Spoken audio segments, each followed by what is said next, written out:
name is Atharv from 3C. This is my sister Amara. She is from LKTC. Today I'm going to do a fun project. It's called the snake bubble. Let's get started.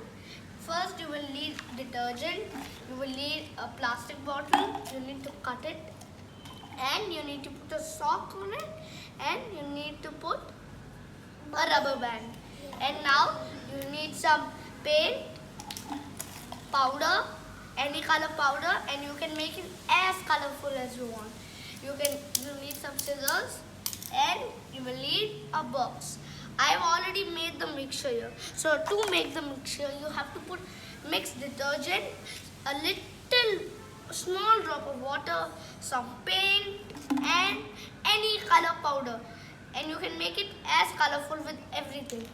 Now let's get started. So now you have to dip the bottle I showed you earlier in this, and then you have to, with this part, you have to blow.